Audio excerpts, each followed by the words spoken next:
जो भी होता है अच्छे के लिए होता है।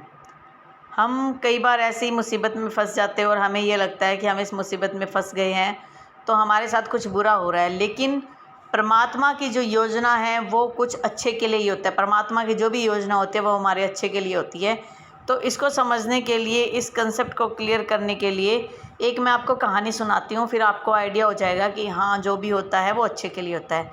एक बार की बात थी, एक राजा तलवारबाजी कर रहा था तो अचानक से उसकी उंगली में कट लग गया।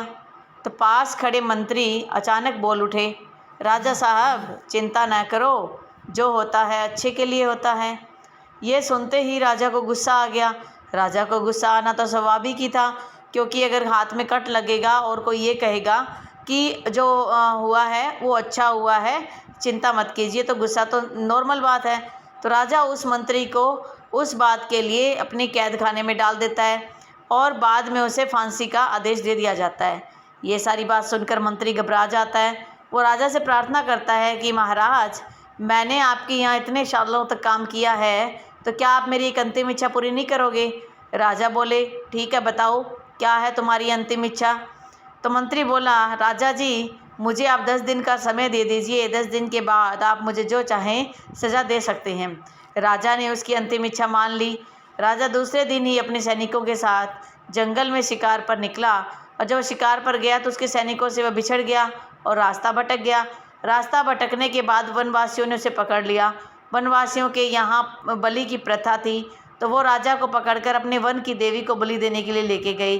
बलि देने की सारी तैयारियां हो चुकी थी और जैसे ही राजा की बलि दी जाने वाली थी, उसी समय क्या हुआ कि उन्होंने उसकी जांच पड़ताल की तो एक बुज़ुर्ग की नज़र पड़ गई और बुज़ुर्ग ने कहा कि राजा जी आपकी उंगली तो खंडित हो चुकी है।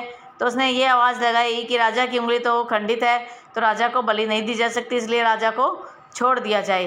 राजा जैसे तैसे वहाँ से निकला और अपने राज्य पहुँच गया। पहुँचने के बाद सबसे पहले वो कारागृह में गया और अपने मंत्री से मिला।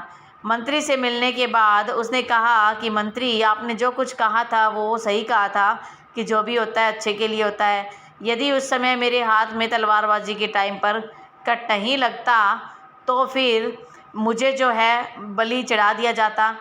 तो राजा ने क्या किया, उस मंत्री की सज़ा को माफ़ कर दिया और राजा बहुत प्रसन्न हुआ और वो उसे कारागृह से निकालकर अपने साथ उसने रख लिया।